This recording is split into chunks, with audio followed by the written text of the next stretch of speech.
And a very happy new year. Welcome in. It is Three Guys Before the Game, our first episode of 2025. And what a way to begin. Kansas KO'd inside Allen Fieldhouse. And the Cowboys of Oklahoma State come into the Coliseum on Saturday. That and much more on Three Guys Before the Game with the three guys. Yeah, fully assembled. They're happy to be here. Yep. The dean, the doctor, guy's got more names than I know what to do with, right? Hoppy Kercheval's in. Here. Nice to have him. Present. Senator is in as well. Great to have the senator with us. You've been a busy guy. You've been bouncing all over the place. Let's do this thing. Three Guys Before the Game is brought to us by Comax Business Systems. What do? They keep West Virginia's business data safe, secure, and efficient for 25 years. By Gomart. Get a Gomart rewards card. Go to gomart.com for details. By Lou Wendell Marine Sales in St. Albans. They sell family fun. Visit LouWendellMarineSales.com. By Tudor's Biscuit World. Start your day the homemade way with a Tudor's biscuit. And by the Conley CPA Group, providing value beyond numbers. So here we go. This is episode number 605. And finally, all right, we've been doing this thing for 8 years now, I guess. 17 we started.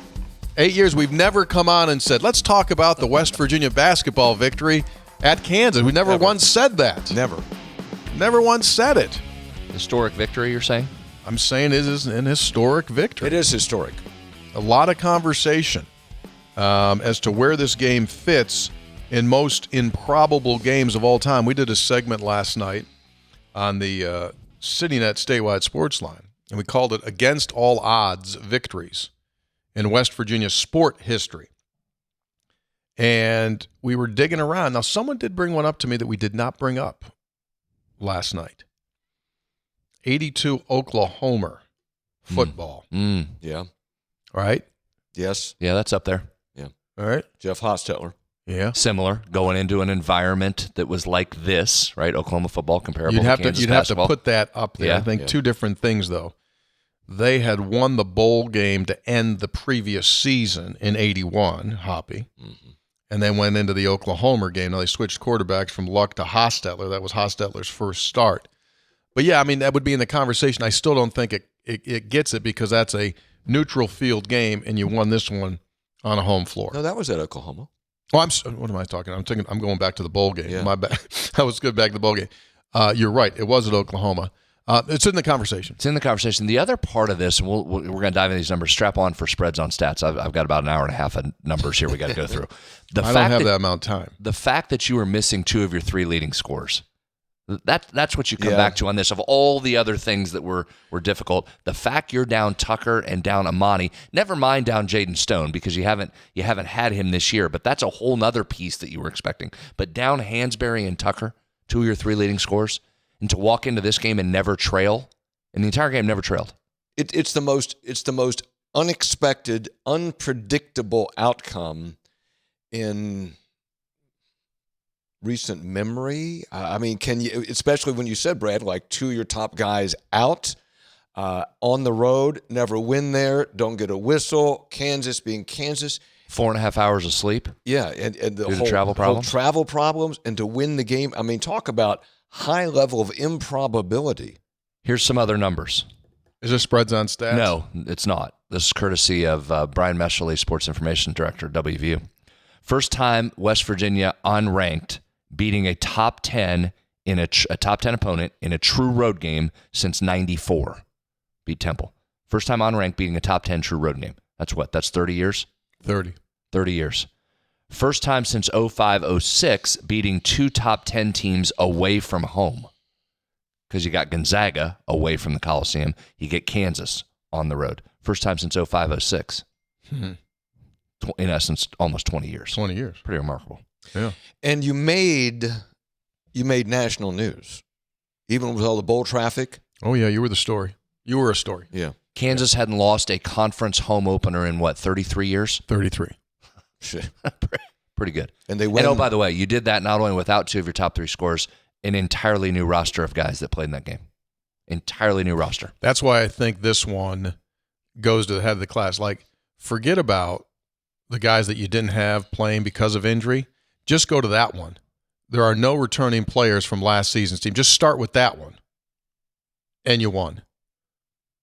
I think that's why this one probably becomes the most improbable victory. I'm going to say it. Ever.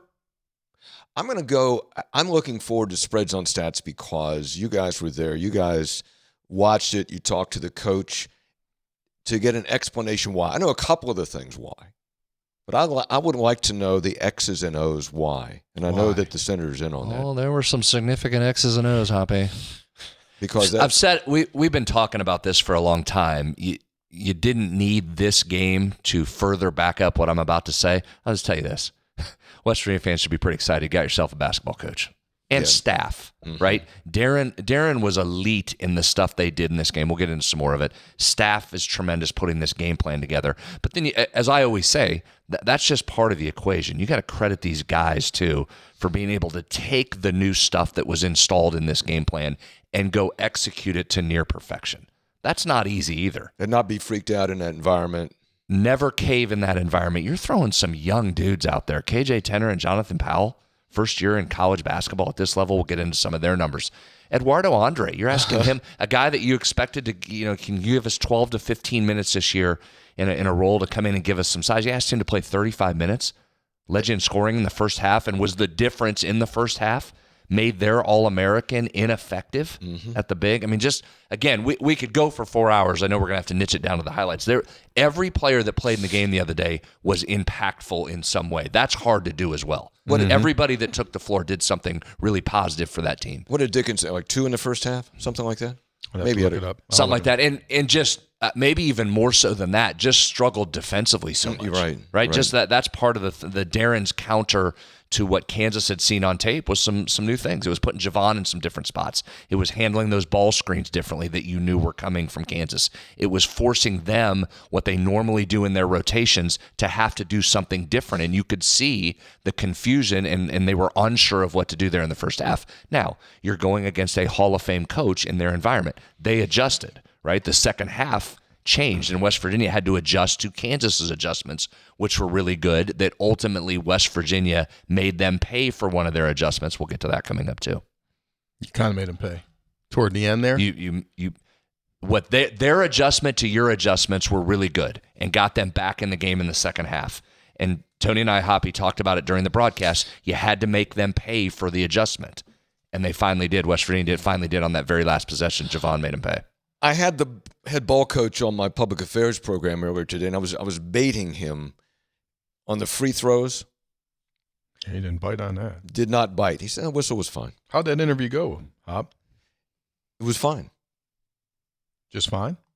Yeah. Well, I appreciate the fact that the head ball coach, getting ready for Oklahoma State, took time to come on, especially after you kept him for a long time on the TV interview.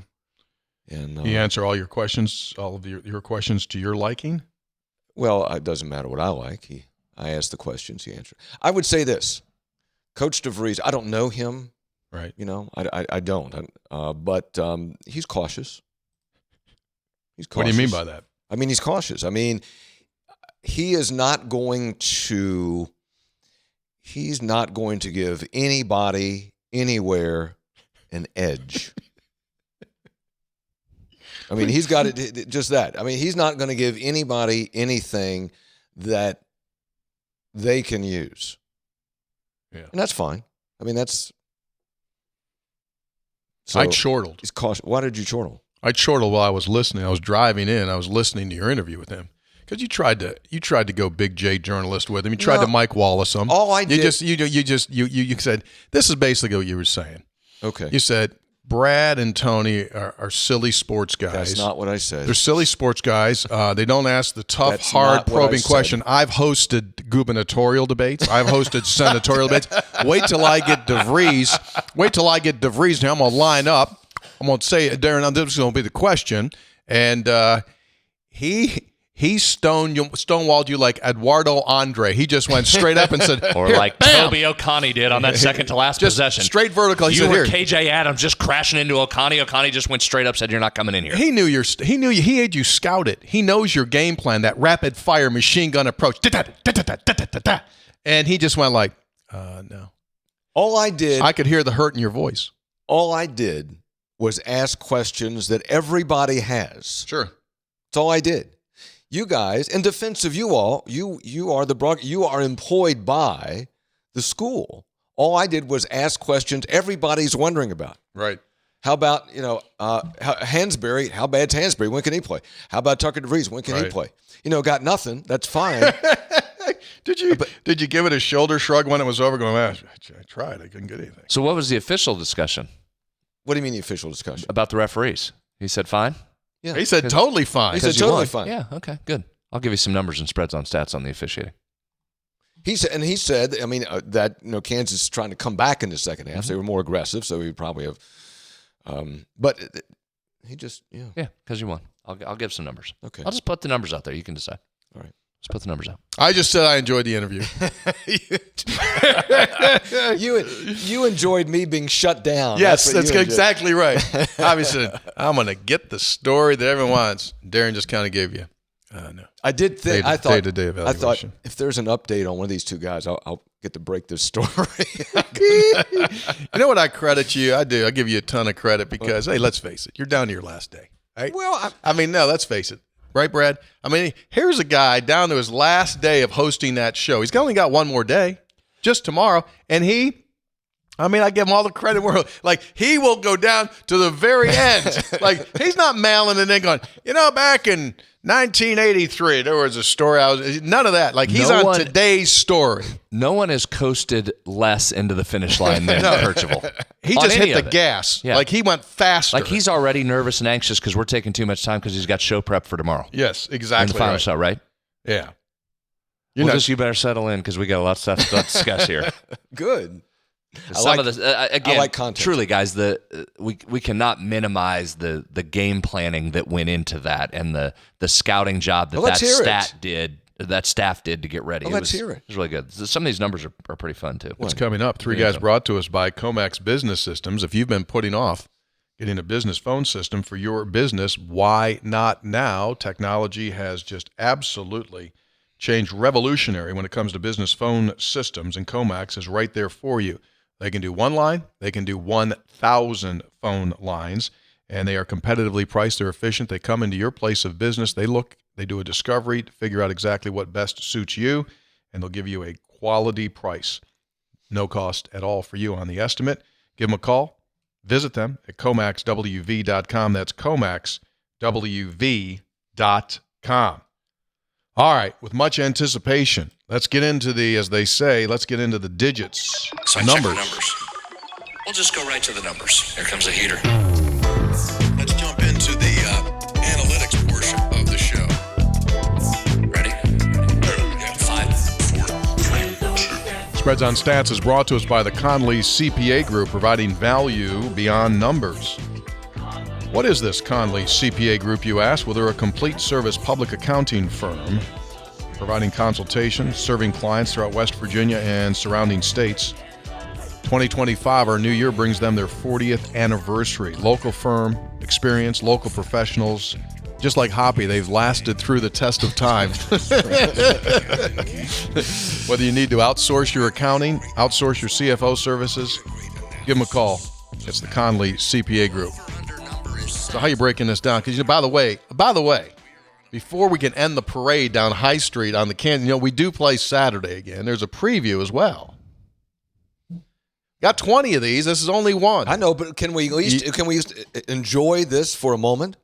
We're going to enjoy this, and we're going to break it down. But also, I went back and got a scouting report. We're ready for Oklahoma State. Yeah. Let's go. I didn't know. In fact, we could do a whole separate show just on the Oklahoma State stuff. I got a lot of stuff there. Did not know until today that Oklahoma State's new coach, Steve Lutz, and Darren DeVries, the aforementioned head coach, they worked together at Creighton for years. So they know each other very, very well. Yeah. We'll get into some Cowboy stuff. Yeah. Okay. So let's do this thing. How you starting this Kansas thing? Well, I may jump all over the place here. I think we just dive in. Let's talk about some of the team numbers that came out of this, and we got to talk about some individuals too, because I think there were some remarkable individual performances, which you're going to need, Hop. If you get a historic victory, that means there were some individuals that were really good. Let's start with this. The thing of all the things that jumped out at me, one of the ones near the top of the list in this game were the fact that, and we said this after Gonzaga, this wasn't some Cinderella Villanova beating Georgetown in 1985 NCAA championship type of game where you shot a ridiculous shooting percentage or you made 17 threes where you walked out and went, well, we got out of there, we shot well. You just lined up and played. And you played a totally different style. That's part of it. You played a totally different way than what you've played all year. West Virginia has taken a lot of three-point attempts, top 25 in the country in terms of three-point attempt rate, near 50% of its shots. In this game, just 30% of your shots from three-point land, 33% to be exact. That is pretty wild. Totally different style. Yeah. You were a different team, and that's part of what led to the confusion for Kansas.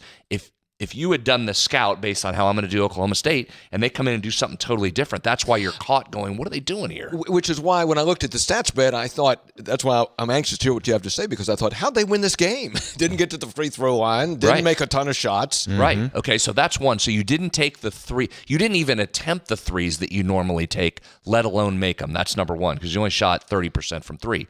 The other thing West Virginia has done extremely well, Darren likes to push it, and likes to push it off of turnovers. Points off of turnovers have been one of West Virginia's secret weapons this year. In fact, you came into this game, if the season were to end prior to Kansas, West Virginia would have finished the season in the top 1% nationally in points per possession off live ball turnovers. So West Virginia has feasted off the turnovers. You get them, and you get the other way, and you get a shot up pretty quickly. Been very good from three in those situations. West Virginia had just 4 points off turnovers. And didn't push, changed its total philosophy to try and limit the game. It was like watching an Army or Navy football game.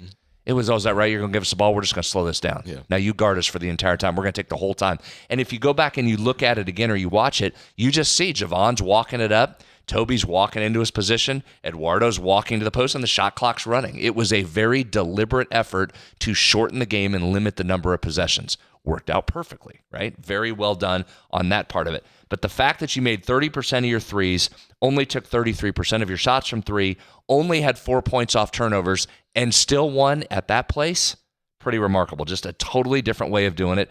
Tony, as we often like to say, you know what you did? You just lined up, beat them. I was going with just it. lined up, beat them. Yeah. So there's one. Let's talk free throws for just a second. Officiating style always matters for West Virginia, and we've talked about this. The fact that there weren't a lot of fouls called early, I think, was a huge benefit to West Virginia, because as thin as you were bench-wise, you could not have afforded somebody go down early in foul trouble. Now, it happened late in that game, second half. Darren had to start juggling those lineups a little bit to protect some guys, but in the first half, the limited number of fouls called was a benefit. But here's what kept jumping out to me, and another point of talk about lining up and beating them. If Kansas didn't have his points at the free throw line, guys, this is a double-digit win, and it might be a 15-point win. Listen to these numbers. Hop, you're going to be stunned by these. Okay. Stunned, did we tell you? Kansas on the year, and we talked about this in our preview episode, they do not get to the free throw line traditionally on the season. They have not done that. Just 11% of Kansas's points had come off free throws on the season entering this game. They were one of the bottom 5 teams nationally in terms of number of points from the free throw line. Hop 11% on the season. Against West Virginia, Kansas got 31% of its points from the free throw line. Wow. Talking about a massive jump, 3 times the number almost. Kansas's free throw attempt rate coming into the game, so free throw attempts divided by field goal attempts. West Virginia has used this number successfully over the last decade or so in getting to the line a bunch and getting those free points at the line. Kansas just has simply not this year. That's not what they do. 20% free throw rate heading into the game, also in that bottom 5, 6, or 7 nationally. 20% Hop. Free throw attempt rate. Against West Virginia, free throw attempt rate, 43% attempt rate. Almost double their season average. I'll give you one individual. So KU finishes that game plus 15 points at the free throw line and still never led for a single second in that game. 15 free points. Advantage. Zeke Mayo, who led the parade to the free throw line. What was he, Tony? 13 of 13? He was 13 of 13. But I mean, he normally, Brad, I would assume he normally gets to the line. I mean, that's just a normal day for him getting to the foul line, isn't it, Brad? Had 14 free throw attempts coming into the game. For the season? For the season. Oh, surely you jest. Zeke Mayo, 14 free throw attempts coming into the season. Now, as Darren said on your talk program, they did put their head down and they drove to the rim. West Virginia was not doing that, but to your point. Yeah, and that was one of the counters. I mean, again, you were dealing with a Hall of Fame coach, so he's going to make adjustments, and we'll talk about the lineup change they made in a minute. That was one of the adjustments. That's not a great three-point shooting team in Kansas. They like to get to the rim. They like to get the ball in the paint, and they were ineffective in doing so. So you could see the switch in the second half. They just said, put your head down, we're going to the basket. I would assume if you're Bill Self, you're also aware of the advantages you have in your own building. So you're going to say, put it down, go draw some contact, and let's get some whistles here. Even though that's not what we have done all season. We have not got to the free throw line at anywhere close to the rate at which we did the other day. Zeke Mayo in particular has not done that and did in that game. So West Virginia, I'm not necessarily saying there was a bad whistle. There was a completely imbalanced terms of free throw attempts, and West Virginia was able to overcome that and take advantage. I will say this about the officiating. I thought West Virginia benefited from a correct call. Here's what I mean by that. Okay. That second to last possession for Kansas on the stolen inbounds pass, when KJ Adams gets it and immediately goes to attack the rim, one of their most athletic players. And Toby Oconee is right there. He had inbounded the ball, goes under the basket defensively. Adams comes in, initiates the contact as Oconee goes straight up. I mean, it was textbook. Straight up. You don't have to be planted. You can be straight up. Principle of verticality, Hop, that's called. You can go straight up in the air. The contact was made by Adams. I would like somebody to chart that. How many times that situation develops in Allen Fieldhouse with a game on the line with less than a minute to go that you don't get a foul called in that situation. 1,000%. And maybe you could do it not just at Fog Allen Fieldhouse, maybe at any home arena across the country. That's almost always called. We saw it foul Tucker DeVries out in that same situation in Atlantis. No call. No call on it. Shot was missed. West Virginia got the rebound. I thought that was a massive moment. Shouldn't have to credit officials for making the correct call, but I give them credit for not being swayed there in that environment. So that was the correct call? I thought it was the correct call. I thought Toby was dead straight up on that, did exactly what you're supposed to do. But to your point, out of 1,000 times, probably 998, they call that a foul. Yeah. Okay, so go ahead. I understand that there are some Kansas fans that are upset over the officiating. And, okay, fine. But, I mean, when you take a look at it, West Virginia in the game was whistled for 16 fouls. Kansas was whistled for 9 fouls. Mm-hmm. You took 16 free throws. West Virginia took 6. Okay? Yes, there was an over and back violation that should have gone to Kansas. Missed the call. Right? West Virginia's had similar situations. Toby Oconee had a putback layup that got waved off on an over the back call, which is a really bad call. But to my point, the two biggest calls in the game were the one he just alluded to, and then at the very end, Jonathan Powell went straight up again over KJ Adams, and they didn't call that last-second desperation bailout. So to me, I'm cool with the officiating. Really am. Really am. To me, the free throw numbers speak to it was another piece that you had to overcome if you're West Virginia. You weren't getting the free points at the free throw line. Kansas was, and that was abnormal for Kansas. That's my point there. That's not the way Kansas normally plays. And they were getting those free buckets. So if you take that out, talk about West Virginia's defensive effort there is about as good as it can get because their points were coming at the free throw line. I thought it was just a remarkable effort. All right, let's keep going. Darren preaches taking care of the ball, correct? That's his number one thing. He will constantly go back to preaching the ball. 6 turnovers? Yeah, for West Virginia in that game, 6 turnovers in that building when one of your primary ball handlers for a lot of the game was a true freshman in KJ Tenner who had 0 turnovers. And 4 assists. Yeah, so you want to talk about some individuals that played well. KJ has to go to the top of the list for alleviating some of that ball handling pressure from Javon and taking that upon himself and not turning it over in that environment. West Virginia with a 3-to-1 team assist to turnover ratio in that game. 3-to-1. Hoppy, 2-to-1 is outstanding. West Virginia was 3-to-1 on the road in that building. 70% assist rate. which was higher than West Virginia's season average. The passing of the basketball and the moving it was really outstanding again. No questions on that? No, No I mean, comments? I'm still looking at these numbers, and I mean, if you had to do a script of what would it take for you to win, if you put these numbers down, like you fill out a template before the game started, go, okay, this is what it would take. You would look at the stat sheet and you'd laugh, and you'd go, oh, wait a second. There's no way they're going to go in there and only turn the ball over 6 times. There's no way that KJ Tenor is going to go out there and have 4 assists to 0 turnovers. There's no way in the world Eduardo Andre is going to go 7 for 9 from the floor, half a dozen rebounds, and swat away shots. Not going to happen. Now, hold on. Don't get too far ahead of us here. We got some other numbers there. Hold on. All right, go ahead. Hold on. How about holding Kansas to 1 offensive rebound in the first half? So much discussion about the struggles West Virginia might have rebounding the basketball.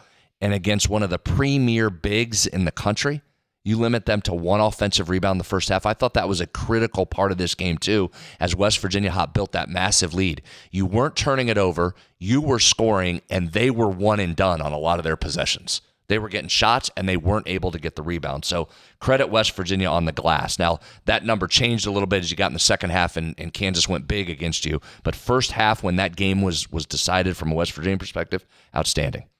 Flip over to the defense for just a second, because it's easier to go to offense more often than not. And again, some of the new twists that Darren put in offensively were just A-plus lights out. You still have to answer his question, by the way. How'd you do it? Yeah. We'll get to that.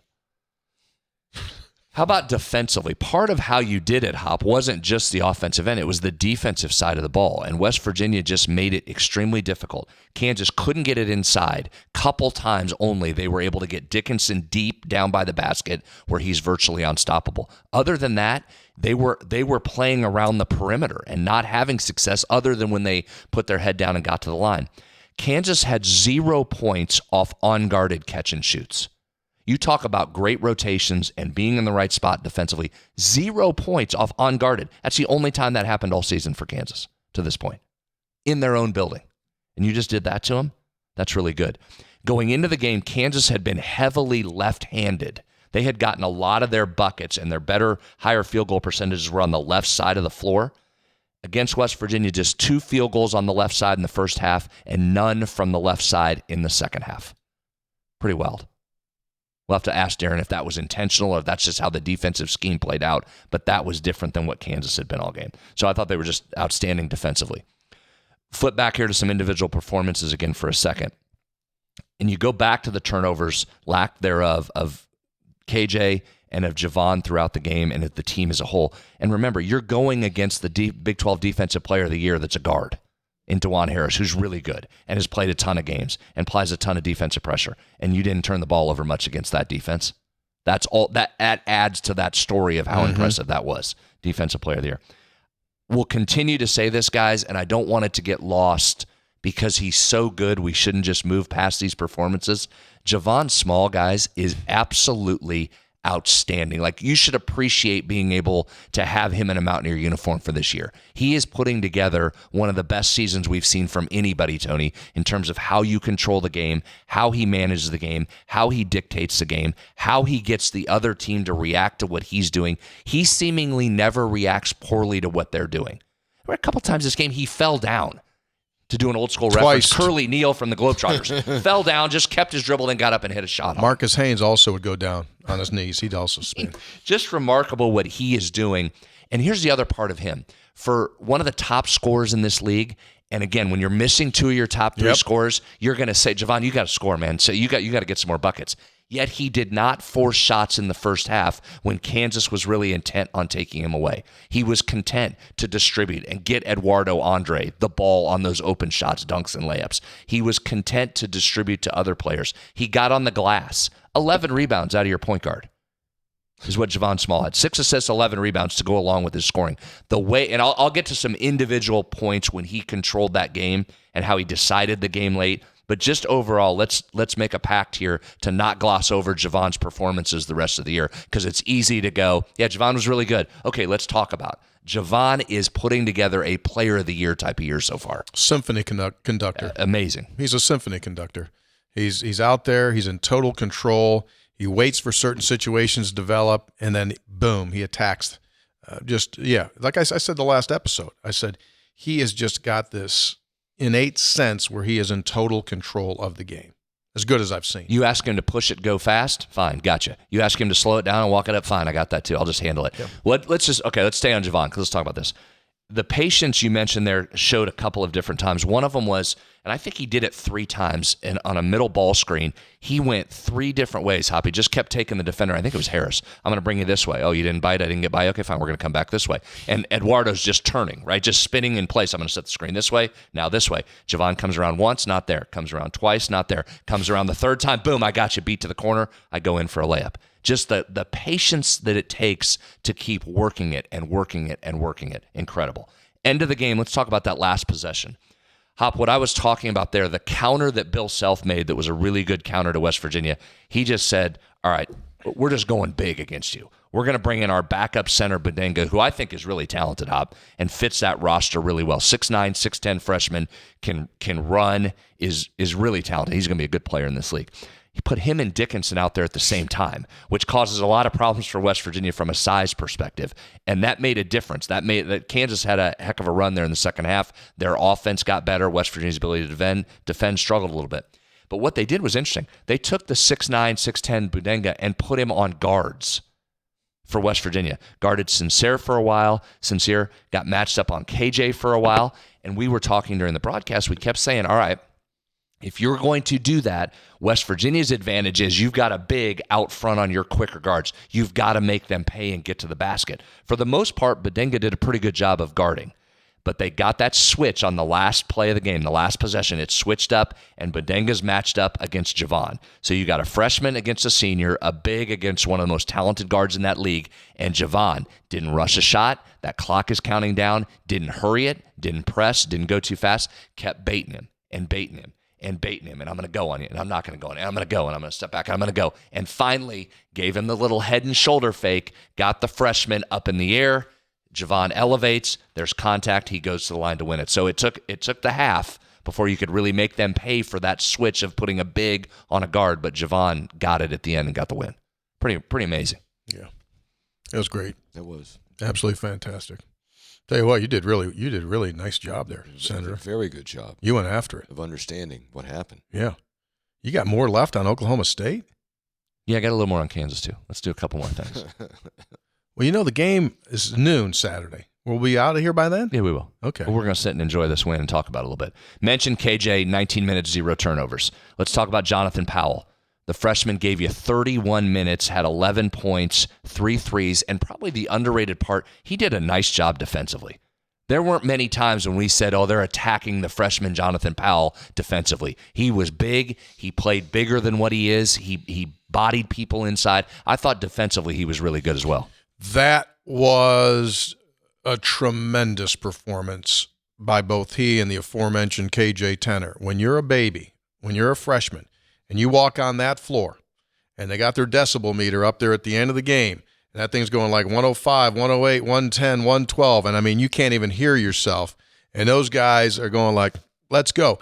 What do I always say? If you're good when you're young, you're going to be good forever. And that's what's encouraging about both of those guys. They're making big-time plays as young players. That, to me, is incredibly encouraging. You needed Powell, too, on a game when you didn't make a bunch of threes. You needed him to make some, and it does a couple things. The obvious of making threes. He had 3 of them. But the other part, and Hop, to your point of how did this work, it was a couple things. You know you're going to high hedge and really jump at Javon, and that's where they kept slipping Eduardo down. And the obvious was there that Javon orchestrated enough to get Eduardo to the basket for a couple dunks. There was another time when there was the short roll of Eduardo where it's not all the way down the lane because Kansas pressed out higher. The roll came and Eduardo got it at the free throw line. And the way West Virginia had its offense set up, Eduardo's now the distributor. Kansas's defense is in stress because it's got to pick where to go. It picked the wrong guy. You dump it down. Toby Okani with the layup.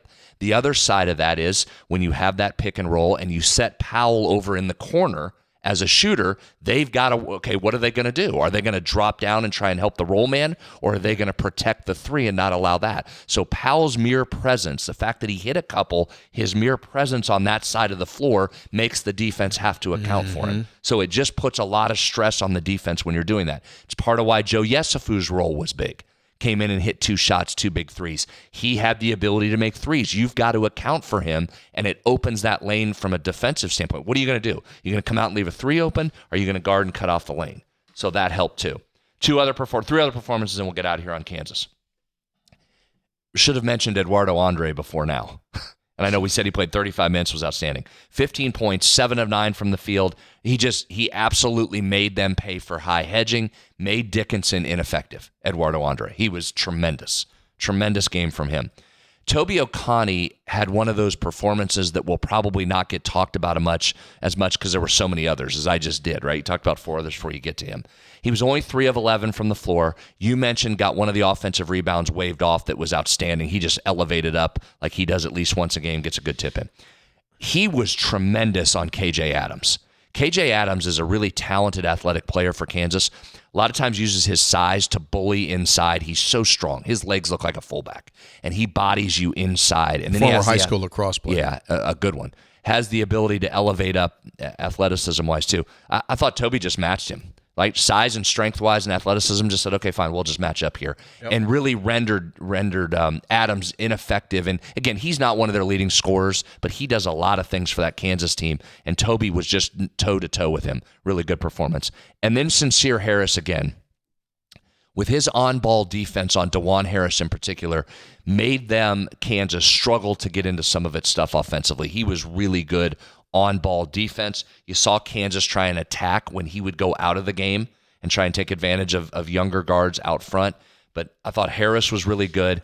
That was also one of the switches from Darren. He put Sincere in some different spots than he'd been in order to force the defense to have to guard him and make a matchup situation there. Instead of being able to sag off and use him as a help defender, they made them have to guard Sincere, which again opened lanes to the basket. You put Sincere in positions where he's good at scoring at the rim or that little baby hook in the lane. So really good planning on how to use Buck and very good execution by him to stay within himself and do what he was good at doing. Yeah.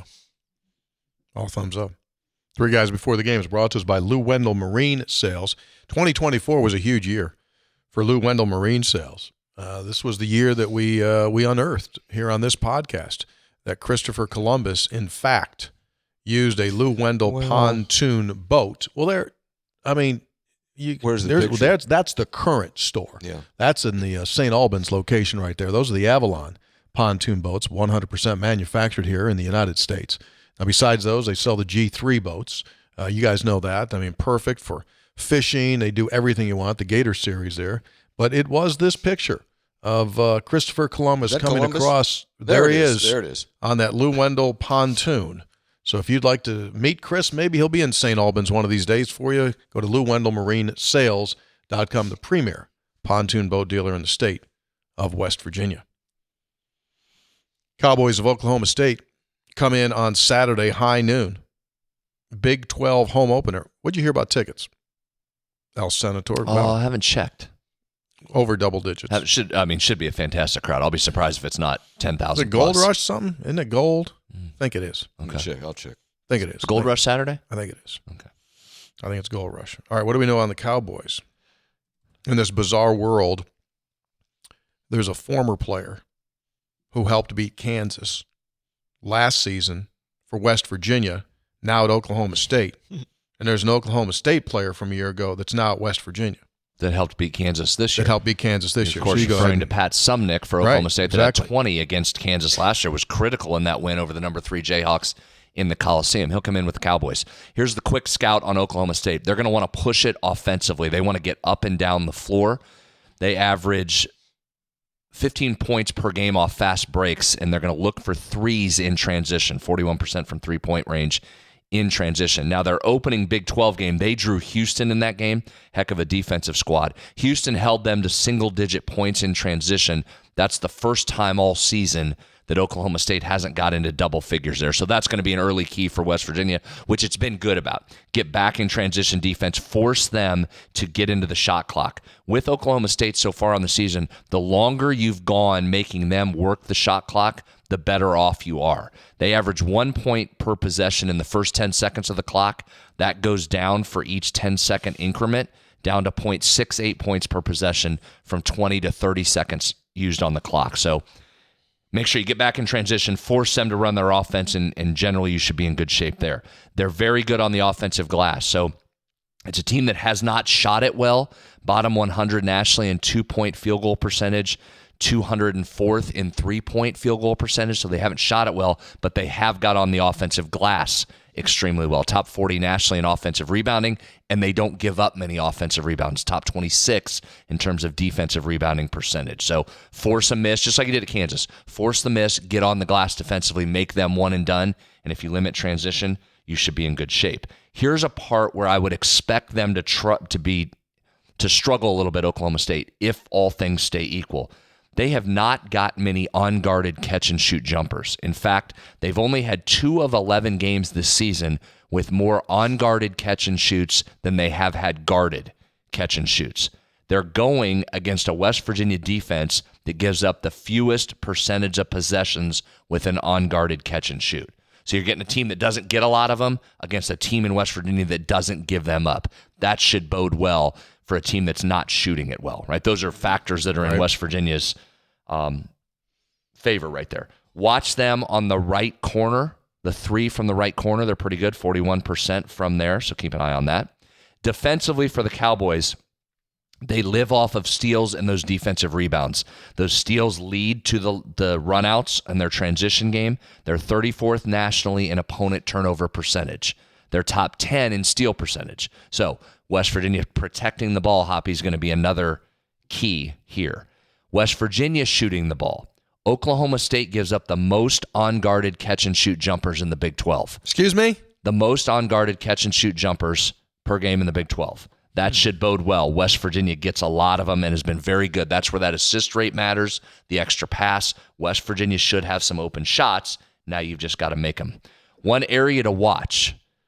Opponents are shooting nearly 50% from 3 from the left corner against Oklahoma State. But it's not a great spot for West Virginia, just 29% on the season. So can West Virginia get some threes? Your 2 most likely candidates, Toby, a lot of times in the corner. Can he get a 3 or 2 or a couple of threes from there? Or JP. They've taken the 2 most shots from that spot, each shooting around 30%. Opponents shooting 39% from the top of the key 3 against Oklahoma State. Watch Javon here. That middle ball screen or just off the top of the key where he comes back to the middle, that would be a spot that seemingly you could get some shots. He's 30% from that spot on the year, but he should be open with some of those high ball screens right there. Keep an eye on that. Oklahoma State has not faced a team that will use the pick-and-roll ball handler as much as West Virginia will. Right now, Javon, number 1 in the Big 12 in possessions per game by the pick-and-roll ball handler. Oklahoma State's going to probably see that a lot. They'll have to show they can defend that. There you go. Very good. Tuesday, that's not the Gold Rush against Oklahoma State. That's going to be Tuesday when the Arizona comes in. Oh, thank you for correcting. What's tomorrow? Tomorrow, is it tomorrow? Saturday. Yeah, Saturday. Saturday is photo booth setup. Oh, it is photo booth balloon setup. Artistry Day. So you're going to be down there looking like Corky the Clown with a balloon on top of your head. Got a poodle. Got a gold and blue poodle here. Clown just made it for me out in the hallway. Halftime, Brad's making balloons. Very balloon good. Animals. Yeah. In court. Okay, so Gold Rush is Tuesday. Arizona. What time's that tip, by the 7 way? 7 o'clock. That's good. ESPN Plus, but, you guys on the radio. So. Arizona is on a 2-game road trip. I forget where they were. It might be at Cincinnati first. I'm not sure. Maybe. I'll tell you. Not sure where they're going on Saturday, but they're going to stay on the road. But I think that Kansas game proves what you want to prove as a coach and as a team. They can line up and play anybody in the league, which is a very tough league. So now you start and go, okay, here we go. I mean, you'll have games where you won't play as well, I would imagine, but still, because you got this tough schedule, you got this home opener, then you got to play. Who's after? Who's after? Oh, you got to go on the road again. Colorado, and you got Houston. the Houston Cougars. So, I mean, it's relentless, right? You've used that word, relentless. Well, the two things that you got going for you are mental. They feel good about themselves. They're confident and tough. And on paper, defensively, they're really good. They're currently number 2 in the Big 12 in field goal percentage defense. 22nd really nationally in defensive efficiency. Yeah. This is we talk probably too much about the offense, not enough about defense. The defense is driving this team right now. I asked on my public affairs program, I asked the coach, I said, late in the game when you had a timeout and you were talking to them and looking at them, what did you see? He said they were fine. Yeah. They were confident. Didn't look freaked out. If you can go there and play like that, then you can go anywhere and play. Anywhere. So you've beaten Gonzaga on a neutral, and you've beaten Kansas there. So, yeah, you can line up against anybody. Now, there's some tough spot. This is a tough spot. Yeah. You want to talk about spots. This is a very difficult spot. This would be what would be categorized by some as a potential letdown spot. You're back home after one of the biggest wins in school history. You've got to come back. Now, it helps that you're at home, but you're getting an Oklahoma State team that was picked near the bottom of the Big 12 standings.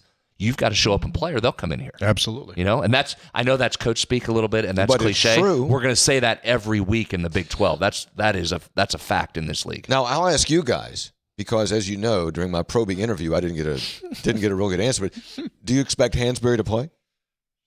Great question. Day to day, Hoppy. We certainly hope that he's ready to play. Great question. Hope that he's ready sooner than later. I literally don't know. Important piece. Yeah. I mean, he warmed up at Kansas. Mm-hmm. He did warm up. So he's probably closer to playing than not playing. But I think today was going to be a very big day at practice. What could he do?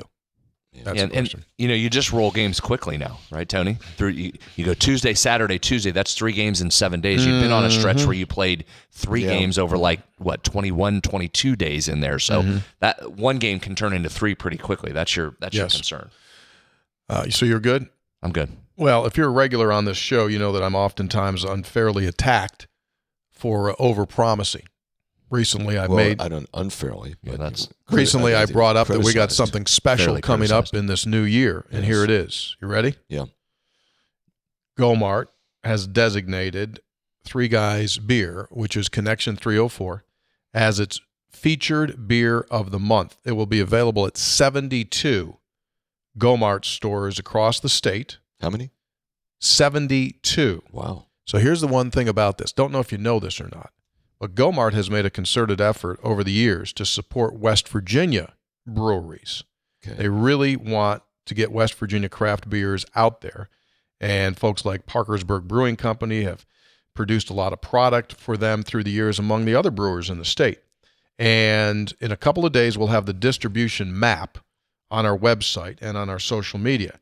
But just to give you an idea, it'll be in all the key cities: Charleston, Parkersburg, St. Albans, Huntington, Summersville, Sutton, Dunbar, Beckley, Bridgeport, Morgantown. 39 different counties out of the 55. Awesome. 39 counties, including Nicholas County, Jackson County, Summers County, Boone County, Logan County, Mingo County, Wyoming County, McDowell, Tucker, Barber, Preston, just to name a few of the 39. Now, we also want to give a shout-out to the other folks that are selling Connection 304, including our great folks, the Varsity Club, which is right across the street from the football stadium. Right. Ernie, Bonnie, been just terrific there. They've been early adopters of both versions. Early of the beer. adopters. Yes. They've done fantastic there. Plus, shout out to BFS. They're supporters of this beer.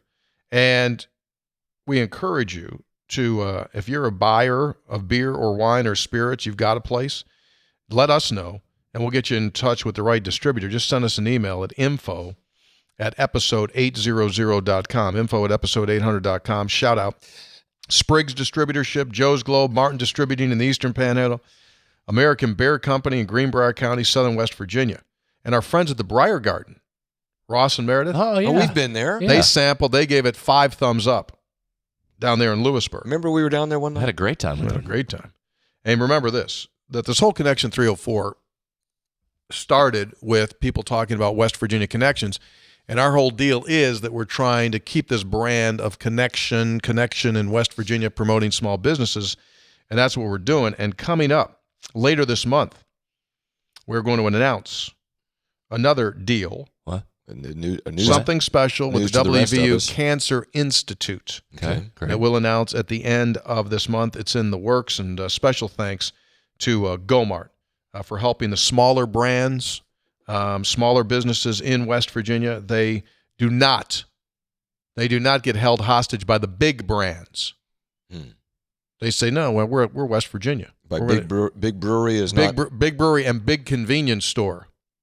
Jeez. So credit Anyway. Parkersburg Brewing Company. They had to step up their production in order to meet the demand there of, what'd you say, 72 stores? Wow. 72. They going 24/7 39 now? counters? 24/7. Just making beer? All their elves are making beer. Also, our apparel, episode800.com, working on a Work Harder shirt and hat.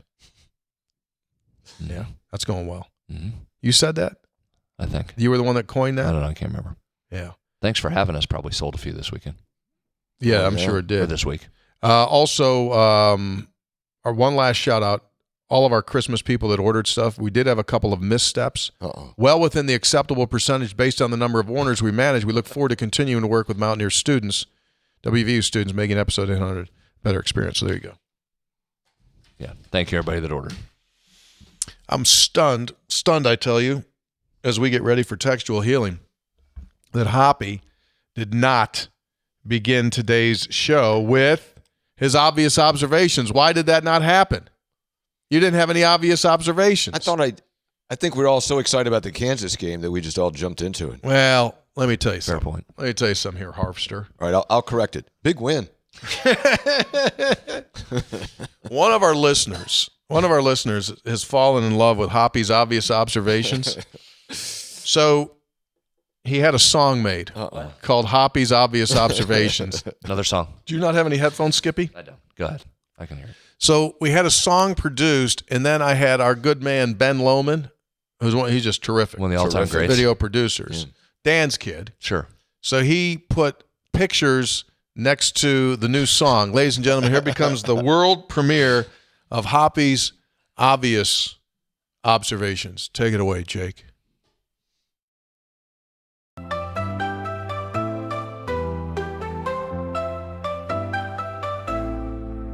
Hoppy sees the mountains tall and green, says they're the tallest he's ever seen. With a grin he points at the clear blue sky, says the clouds look like they could fly. Hoppy finds a river wide and strong, says it must have been there all along. He kicks the leaves and laughs out loud, says they're nature's blanket on the ground. Hoppy says, hey, look at that tree, it's got branches like they're meant to be. He spots a barn and says, oh wow, that's the reddest barn I've seen till now.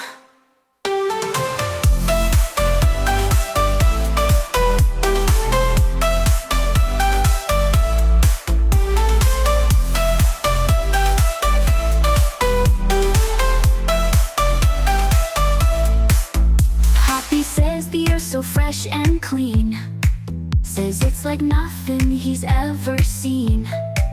His pals just laugh and shake their heads. Hoppy's living life without regrets. Three guys hanging out before the game. Hoppy's words are always the same. Sort of a vessel. Pointing out all that's plain to see, but we love him for his simplicity.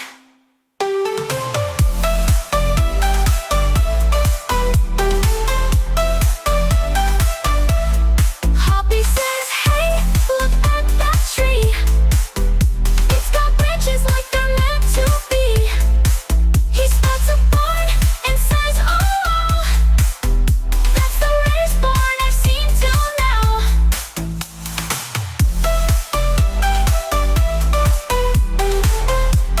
Brad is so far down into The weeds?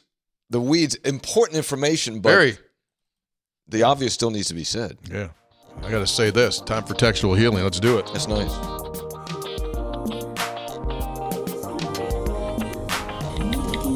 Textual healing brought to us by episode800.com. We already talked about it. That's the place where you can get all of our stuff. Check it out. And we're jumping in. People got a lot of textual healing stuff. Texter says this: how would you describe the Big 12 now after 1 year of 16 teams? Is there a certain type of player that we need to recruit? A few years ago, it seemed like speed was the number one priority with the air raid type offenses. Yeah, the number, you got to recruit football players. As stupid as that sounds, you just got to have dogs. Got to have great players. You got to have really good players. You want to be really good? Watch these games in the college football playoff. What do you see? Really good players. You saw, like, Arizona State made an incredible comeback in that game. And you saw a guy who's a player. You saw Scatterbo, right? I mean, he's just like, what do you want him to do? You want him to throw a pass? You want him to get 2 points? You want him to run? I mean, and he was stymied in the first half, and he just kept grinding. Yes, he did. He got better as the game went on. So you need guys like that, Brad. You know, there's still different ways to do it, though. BYU's had a remarkable year-over-year jump. They did it mostly with defense. Now, their quarterback played really well, limited turnovers, so you obviously have to start there. But they did it with defense. That was a heck of a defensive team in BYU. Conversely, and you saw BYU get the upper hand in this bowl game against Colorado. Yes. Colorado did it another way. They went with elite skill. They needed a better offensive line to protect at times, and that showed up against BYU. But they've done it in an elite skill standpoint. I think it still remains what it's been, guys. You got to find some people that can get after the quarterback. Yes. You've got to find some people on the back end that can guard the receivers. And I think offensively, it does have to start up front. This league has become more physical than it was in the early days of the Big 12 when it was so much air raid, as the texter said. I think now it's back to more physicality up front. We've seen West Virginia's success running it, and certainly with Rich's system, you're going to need to be physical up front and control those lines. Brad, I thought that BYU Colorado game, I thought that was a remarkable performance by BYU because Colorado got all that offensive power, and BYU just said, you know what, we're coming. Yeah. We're coming, and if you beat us, okay, but we're not going to make it easier on you. And they just got after Sanders all night and dominated that game. Rob in Lebanon, Pennsylvania, just finished watching the Kansas game. Bill Self's an excellent coach. He was out-coached, though, by Darren DeVries. Very impressed by the changes in style, adapting to tough situations. Freshmen look good. Future looks bright. Adam in Somersville says, KU goes down. What a hire. What a leader. What a coach. I've seen enough. Pay the man. Texter says, let me do my best Brad impression. Y'all heard of this guy? Eduardo Andre, 34 minutes, 6 rebounds, 3 assists, 4 blocks, 7 for 9 for 15 points. This is where stats don't tell the whole story. He was on everywhere on the court. He's right. By the way, 4 blocks for Eduardo, I didn't mention earlier. Yeah. Huge. Well, that's given, though, Brad. Well, West Virginia, one of the best shot-blocking teams in the history of college basketball. Yeah. He had that one where he scraped his hand on the ceiling. You gave a great call on that, Hoppy. He said like a condor flying across the lane, which was a pretty good description. It was. He came from across the whole lane. It did look like he was at the top of the Fall Gallon Fieldhouse. You said, did you have that prepared, or that just came up? It pops out. Just like a condor coming across. He flew better than our plane did. Meanwhile, congratulations on your retirement, Hoppy. Maybe now you can be a regular on the Three Guys show with Brad and Tony. But in all seriousness, Hoppy, I've always appreciated your ability to ask unbiased questions to get us information and answers. At most times. Texter, need an update. Did officials Randy McCall, Brett Smith, and Doug Sermons take selfies before the Kansas game? No. They're professionals. They've been there before. No big deal. Stop. Texter, thanks for having us. Just a team full of ball players. That's all, just ball players. So much fun experiencing Allen Fieldhouse for the very first time. Wow, sound by Troy in Long Island. So he went to the game. They had pretty good seats there. Yeah. Right there. And Troy, there's Troy. Real good seats. Shot, yeah. Nice shot there onto that floor. You can see, Hoppy, that's kind of packed in there a little bit. They pack them in. So, Troy, glad that you all had a really good time at the contest. Real quick, Tony, can I jump in here? I want to say this to the Kansas folks, if we have any listening into the broadcast here. Elite ushering and customer service there at Allen Fieldhouse, I thought. Just elite. I thought that was as good of a crew as I've been around in all my years in athletics of appreciating the venue they were in, being protective of the areas they needed to protect, but not militant about it, right? When you need to show your pass, they were nice. We had multiple people as we were leaving say good luck the rest of the season, congratulations on the win. I just thought their event staff folks were just simply outstanding. That's Very good. Credit to KU. That's good to hear. Of course, they're very used to just handing it to you Well, and wishing you well for the rest of the season. So In the last 22 years, 95 of those teams walked out with an L out of 100. Yeah. 95 out of 100. So they did a lot of thanks for coming. Texter, even with a blown tire, missing key players, team goes into Kansas, wins, defense always travels. Happy New Year. Texter was visiting my cousins in Connecticut in December. One of them is a plant manager of a small manufacturing company. He saw my Nobody Cares Work Harder hat, and he loved it. The next day, he goes into his HR manager, told her that had to be the new company's slogan. She didn't share his passion. I ordered him a hat. He just received it just before Christmas. Thanks, Dave. Excellent. Happy New Year's, fellas. Have a safe trip home. Tony and Brad, you do a great job of calling the games on the radio, so Justin and I decided to play 9 holes today while we listened to the second half. So they're out golfing while the Mountaineers are playing. A much better experience than watching ESPN Plus, he said. Get this, on the very first hole, Justin found a brand new Titleist Pro V1, which is usually a joy for us golfers to find, but the ball was customized and said Rock Chalk Jayhawk. So instead of keeping it, a $6 treasure, he teed it up, insert tongue click, and blasted it into the woods. Well done. While we were beyond elated with the outcome, the emotions of that half of basketball did not help our golf game because it's damn near impossible to concentrate on making a 17-foot putt when I hear Tony screaming, 17-footer, good! But who cares about our golf game? We finally won in Allen Fieldhouse. Harry and Brad say this is the ultimate thanks for having us, brought the biggest smile to our faces, joy to our hearts, especially since my delusional KU friends are literally saying that the refs cost them the game. What a happy New Year. Great day to be a Mountaineer. Signed by Matt and Tulsa, originally from Weirton, and Justin and Tulsa, originally from Lincoln County. Well done, fellas. This has been so far this season, long way to go, and especially the Kansas game, has been a big lift because, candidly, I think you knew right off the bat you had a good coach, good staff, and some good guys brought in. But Brad, last year was just a struggle for a variety of reasons, and the history of the last couple of years was very difficult. This gives you optimism. It gives you like a room to breathe. It's like, oh, okay. Optimism and hope. Optimism and right? hope. It's the greatest thing in sports. When you have hope and optimism and you line up every game. And listen, we've said this. There are going to be hills and valleys still. There's going to be some bumps that come in this league. But you line up every game and go, all right, let's go. Let's go. You got some hope. Longtime listener, first-time texter. Yesterday, we hiked to the top of Diamond Head in Hawaii, following the score of the West Virginia-Kansas game on our way up. As the score got closer, we tuned in to listen to Tony and Brad call the end from the top. Other hikers looked at us like we were crazy as we cheered for Small to make the last free throw. It truly is a great day to be a Mountaineer in Hawaii. There they are. Wow, that's strong. At the top of Diamond Head. That's a strong spot Paul, to listen. Jen, Ryan, and Ashley, they're from Wheeling, former capital of our state, Hoppy. That's awesome. Thanks, folks. What did you think, Tony, when Small missed the first one? I thought he was going to make the second one. Did you? I didn't think he was going to miss 2. Yeah. Didn't think he was going to miss 2. 90% free throw shooter. Yeah. You're not missing 2. Chester from Chestnut Ridge, probably not his real name, says, I just want to say to the former employer of Andy Kotelnicki, thanks for having us. Got Andy Kotelnicki in the show. Thank Thank you. you. Streak continues. Used to be the offensive coordinator there at Kansas. Texter, it feels good to finally get to do the thanks for having us wave to the KU crowd. Here is Eduardo Andre with both arms waving. What a day he had, signed by Dave and Kaiser. There he is. Thanks He's for giving having you us. thanks for having us. He gave a thanks for having us. Not Charlie in Charleston checks in. Scopes, Spreads, and semi-retired Dean. Correct me if I'm wrong. But while DeVries and Eilert may be undefeated against Kansas, 1-0 each, Spreads is 2-0 as the color analyst. Keep it up. Thanks for having us. You're 2-0 against Kansas. I am 2-0. Did last year's game, Did didn't you? last year's game, too. Wow. That's when he was. I'm That's sure when that he was trying contributed out. to the wins. When you're trying out? That's when he was trying out his audition. Preseason. Zach in Morgantown.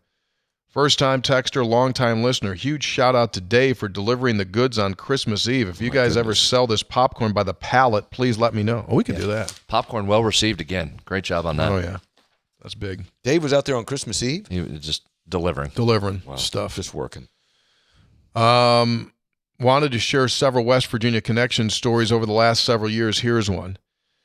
When we were first moving, we were looking for a church to attend. We had attended Chestnut Ridge and Morgantown. We're looking for something similar, so they moved to Florida. One of the Sundays, we visited a large church. A young lady shows up, asks us where we're moving in from. I said, West Virginia. She said, where? I said, small college town, probably never heard of it. She said, try me. I said, Morgantown. Her reply was, yeah, I know. I naturally asked, well, how'd she know? She said her brother had attended WVU. Mm-hmm. She said, in fact, he had played on the basketball squad at the college. Oh. She obviously had my attention, so I said, well, who is your brother? Her reply was, Alex Ruoff. Of course he is. I let her know I had met him briefly once. She and my wife and I had a great conversation. From that point on, needless to say, we ended up attending church there. Thanks, guys, for all you do to keep us at distance connected. God bless. Happy New Year. Don from Trinity, Florida. It seems like a guy that lives in Trinity, Florida would go to church. Yeah, how about Alex recruiting for the congregation down there? Yeah. Well done, Alex. T-Dub from Barbersville. Fellas, I'm going to go back to a post-Christmas sports line question of the night. Name something from West Virginia that you would like to return. What's that mean? So the day after Christmas... Oh, you did one. We said, what would you like to return? It was the 26th. So I said, everyone returns something to the store on the 26th. What do you want to return in sports? Was the question. Like, what would, as a Mountaineer fan, what would you like to give back? Like, give back. Just like, I don't want it anymore. You can return this. I don't want this. Like the pit loss. Yeah, I was going to say the pit loss. Yeah, right. Yeah. So anyway, he says, well, gentlemen, I'm returning every post-game interview I listened to from 2012 through 23 in exchange for the one given on New Year's Eve 24. I'm giving back having to listen to excuses of why we didn't win and why we won't win. We now have a locker room where excuses are not allowed. Coach DeVries mentioned that this team is dangerous because they're gaining confidence. Not a word about his two best offensive players also being his two worst defensive players. As a lifelong West Virginia fan residing in the suburbs of what some call East Catlettsburg, my confidence level before opening tip has gone from just having a puncher's chance to the probability of an opposing team's medical staff running onto the field during the Carl Joseph era. My wish for 25 and beyond is that when every Big 12 coach sees West Virginia on its schedule, their expression immediately becomes that of Frank Beamer when Grant Wiley stuffed Lee Suggs in 02. Appreciate you guys for all you do. Let's go. Nice Grant Wiley reference. You had a lot in there. Lee Suggs. Yeah. Lee Suggs gets some. Did you have that on the bingo card? Steve in Tennessee says, we know we are not going to get a good whistle when we go to Kansas, but did y'all catch the shot clock operator only giving us a 20-second possession after the KU backcourt violation? I did not. Javon fell down in the corner, gets up, rushes a shot. The clock was already under 5, but it should have been at least 15. Thankfully, he made the shot. Could have been a disaster. My high school coach always said adapt, improvise, and overcome. Pretty sure our coach has instilled that no-excuse mentality. Texter, this is Alex Eddy from Mount Morris, PA. That's right over the border, Hoppy, on 79. You're ready to cross over Mount Morris. How far is that? Well, just far enough for your cell phone to stop working when you go over there. But anyway, thank you for the seats, three guys. We enjoyed the women's basketball game on New Year's Day. The women's team took care of business. Hopefully, on the way to a great conference record. There they are. These are the seats that Dave, these are Homeless Dave's seats that we give away on various home women's games. Those are good seats. They were like, if you're any closer, you're sitting in Mark Kellogg's lap. Yeah, or on the court. He says, I love the press and the fight from this team. If you haven't been to a game, you got to go see them. Yeah, so thanks, Alex. Glad that you had a good time. They rallied back, won yesterday. They rallied. Well, you see what the score was at halftime? What was it? 50-16. Well, that's really not even the story. And Quinterly had, 31? Quinterly was up 21-16 at the half. Really? Yeah. School record points in a quarter. She had 17 in the first. Whew. Outscored them by herself in the first half. We had the coach on, though. He wasn't all that happy. No, he wasn't? Second half, he wasn't happy. Coaches are never happy, are they? Coaches are never happy. They can't be totally happy. I know, but you're up 34. He established the win in the first half. Over. Good crowd there, too. It was. It's not too early. West Virginia's climbing, and Ken Palm, right? Mm-hmm. Climbing in the net rankings. What are they now? They were 20 in the net ranking? 29. 29. Really? Well, here's the deal. You're going to start seeing some projections on these polls. Should be higher, by the way. You know that it's only a matter of time before they have that biscuit challenge again this year. Oh, yeah. The Tudors biscuit. They are the defending champ. You know how hard it is to repeat? Oh, very hard. Brad? Really hard. Really, hard to really win it once, really hard to repeat. Well, let me just tell you something. Last March, the folks at Tudor's won the South's Best Biscuit in a competition among 32 different brands. There it is. That's the one that won it, voted the South's Best Biscuit. Is that the actual biscuit? I think that's the one they entered. Best Biscuit. That's the Mountaineer. So when you go into Tudor's, say, I'd like to try the Mountaineer. Look at that thing, man. It's got like everything. Country ham. You got your potato. You got your cheese. You got your egg. And you got the metal. I'd pass on the metal. Might be a bit going down. But the biscuit, perfect. It's Tudor's Biscuits. You know what makes that? The biscuit. The biscuit itself. Yes. Would you agree? Well, here, let's do the Biscuit's very good, but that stuff in it's pretty good too. I'd eat that right It now. is, but I'm kind of hungry. I'd have that right now. Non-traditional time for biscuits when we're recording this. I'd eat it right now. Well, you know this and I know this. When it comes to a sandwich, the number one thing is the bread. Well, not often, always. If the bread sucks, I don't care what's in the side of it. If the bread sucks, you don't have a good sandwich. It's always the bread. Bread's critical. Hoppy, it's all about pride. That's his opinion that he's just getting louder about because he thought you were going to debate him on it, so he elevated the volume there. Did you notice he did that? I did notice that before I had a chance. He sensed, he correctly read you that you were going to debate on that, so he instantly went volume up on you. That's his opinion. It is his opinion. I'm going to do a Google search. I was just about to say. What's the most important part of a sandwich? This is subjective. This is subjective. Yeah, see what's Google going to tell you? How does Google know what I like? According to I'll culinary, tell you what I like. I don't need Google to try and tell me what I like. Like, what he's going to try and back it up with a Google search? Here, Hop, from Google. What? We might have a listener out there going, I don't care about the bread. According to this is the AI-generated refinement of all the answers. According to most culinary experts, the most important part of a sandwich is the bread, as it serves as the foundation, holding the filling together and providing essential textures and flavor to the overall bite. According to who? Yeah. Well, he views himself as one of those culinary experts, so that's why he went with that side of it. But it's like a movie reviewer. I don't need some movie reviewer to tell me what I think, what I like in a movie. I'll go decide myself. What if you have great bread and in the middle is the old sole of a shoe? Right. Or at least like you get a good initial crunch. Yeah. Bread provides great structure, flavor contribution, and moisture absorption. It's opinion. Also, what if the ingredients, like if you had a tuna sandwich, like albacore tuna, and the bread is bad, eat that a lot. Like that, I'd throw the bread away. Take the bread out and I'll eat the tuna. And then I'll go maybe get a tortilla, just put it in a tortilla, have a little tuna wrap. Yes, still fine. Enjoy my lunch. Exactly. We'll make up a little egg salad. Don't have good bread on hand. Okay, just gonna put in a little wrap. Exactly. And multiple options there. If the egg salad's bad, then the bread's not gonna save that. You got expired mayo in your bed. Not gonna save that. By the way, I think we should open contest. Remember the last time Jason checked in on Rate the Plate? I'd like to do Rate the Plate. Send me a plate of food that you're eating. I thought we were going to do that. I'd like to do that. People have to send. They have to send their plate. We'll rate it for them, like whatever you're eating, whether it's at home, whether you're in a restaurant. If you got a great plate, like just don't send us anything that's bad. Send us a great plate. I question your objectivity in such judgment. No, I'll be fair. Is that by your own admission you'll be fair? I'll be very fair. All right.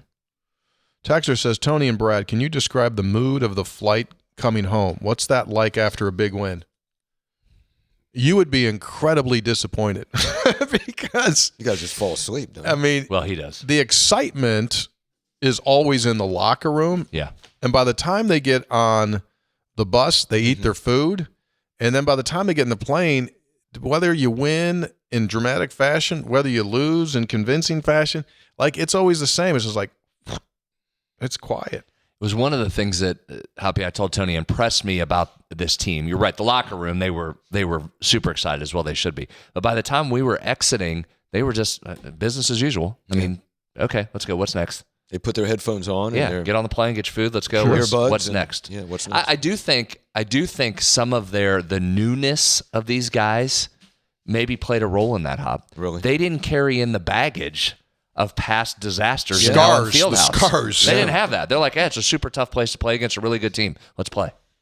Yeah. Right? We're the ones walking in there with the baggage going, oh, no, here comes the run. Oh, it's loud in here. No, you're right. Look, there comes the officials' whistles. Oh, right. No, They didn't have that. They said, all right, let's go play. Yeah. I talked to Darren today, and he said, I told them before the game that these guys don't lose much at home. They normally lose one game a year, if that. So why not that be us today?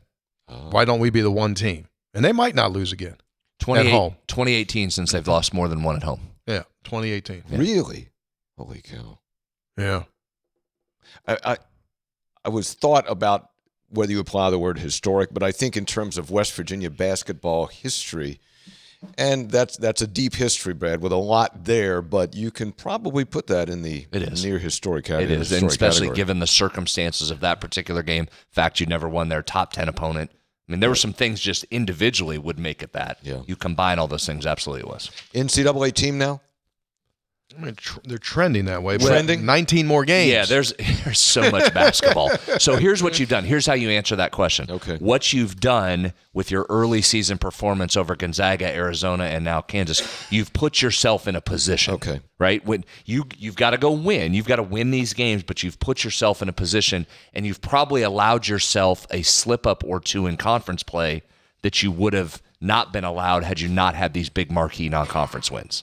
So you're in position. 19 games is a lot of basketball left. You got to win minimum of 9 games, I think, to 9 or 10 games in the league. Win your home games, account for a slip up, and try to grab a couple on the road, right? Yeah, you're going to be a double-digit favorite Saturday, but then Arizona coming in here, they're going to be seeking revenge, right? You won't sneak past Arizona here. I know they're that. Fully aware. I mean, Tucker played the last game, did not play. Probably won't go again. By the way, Texter wanted to know, Brad, if you and I took a picture on the floor at Allen Fieldhouse after the game, because when you unfairly guys were baiting me about getting my picture taken at sporting events, and I said I wouldn't do it, and I said, well, if we win at Kansas, I'll take my picture. We did not do it. Why not? Well, explain it. Well, we got to go back again. I mean, we'll be back in the building. You can't just walk to the middle of the Jayhawk and. Yeah. I mean, we had a nice private thanks for having us moment. We walked out, but you can't just go out there and celebrate like we'll never go back again. Yeah. I thought it would have been. Now, there may be picture evidence of us in Allen Fieldhouse, unbeknownst to Skippy over here. There may be some picture evidence. We didn't. Well, we didn't do it. We'll work on that. Oh, someone took a picture of us? Oh, someone snuck one in, huh? We did not pose for a picture. I know that. We did not go on the floor and pose for a picture. Well, that's good. If there's a picture out there of he and I, it was unbeknownst to me. I didn't want to do that because I didn't want to feel like here's my buddies over there. Yeah, the broadcasters. Yeah. like I'm not going to go out on. I'm not going over there like Brian Haney. Like, hey, we're taking a picture on your floor because we've never won. I'm not doing that. I mean, act like you've been there. Right. Yes. I took my 11 ass whippings. I enjoyed the win, but that was it. Well, and like you got to go back. You're a professional. You didn't play. You're the professional. You got to show respect to the other broadcast team. Yeah, I get it. And again, their good administration and staff and game event operations was tremendous. I met Brian Haney's mom. Yeah, she came down to say hello. Brian Haney's mom came down. Nice, wonderful lady, retired nurse. Retired. We didn't nurse. want to get you in trouble by extension with Brian Haney. He does some bowl games with us. I didn't want him having to yell at you before a game there. So he's a frequent guest on our program, right? We love to have him on. So. However, However, David Lawrence, he did come over. He's their host. He got in me a little bit, didn't he? He knew what I was thinking. He knew what I was thinking. Former Jayhawk football player. Former Jayhawk. He's the best. Great guy. He's a great guy. He hosts their basketball pregame, postgame. Yeah. And he does a color on their football. And he's awesome. He's an awesome guy. And he came over to me, and I didn't say a word, but he attacked. He just said, like, I can't say what he said to me, but I just said, "We're good, man. We're good. We're good." He's a great guy. They know we wanted it. Yeah. Anyway, guess they're going to fire Bill Self now. Yeah. Well, someone did. I did see something on a line somewhere where people said the game's passed them by. Yeah, that's passed him by. Yeah, Mio, my. Okay. Kansas has UCF next on the road. UCF had a big win. Huge to win. our point, UCF, right? A team picked bottom third of this league goes into Texas Tech, gets a win. Day-to-day business. Load up. Nothing easy. Business. Nothing easy. Okay, things work out well next week, right? We're back Monday. We'll recap Oak State and we'll preview Arizona. Quick turn. Yeah, we'll do both those. Then next week Monday? Then next week that'll be the first time you'll be in as a retired employee. First day of retirement, I'll be at work. Right. First day of retirement. Yeah, Hoppy, you're here at 12:30. Can you go? I'll be here. And then next week we'll do Thursday. We'll preview the 2-game road trip. And then after that, it'll be hard when we got to go to Colorado, Houston. So that'll probably be a 1-show week. Yeah. Yeah. Subscribe and follow. They'll be in the feed. Thank you. Special thanks to I screwed producer Jake. Why? Thought I had him on that text chain this morning, but then I looked at it and it was only to you two. Yeah, he So showed he didn't up. know the I know he Tennessee- showed up. It's the second time I've done that at 8 o'clock in the morning. But, Jake's a stand-up guy. I said, "Oh, okay, well, I'll be back." I mean, stand up. Yeah, That's the second time in a row you've made him get up early and come in here, and we yes, weren't here. he handles it a lot better than I would. I'll tell you that much. Well, most people would, but Thank you, Jake. Oh, by the way, one thing I am going to miss in your retirement? what?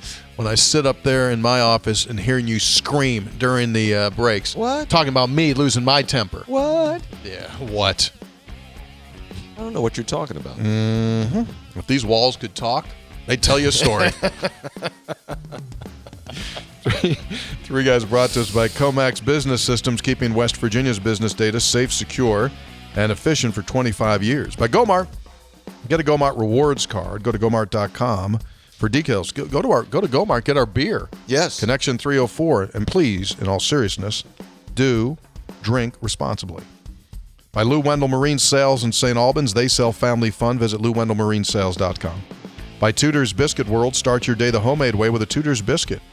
And by Conley CPA Group, providing value beyond numbers.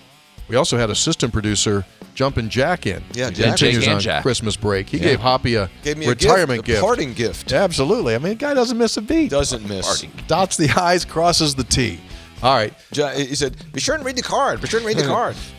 We'll be back with the hardest working retiree on Monday, Hoppy Kercheval. See you.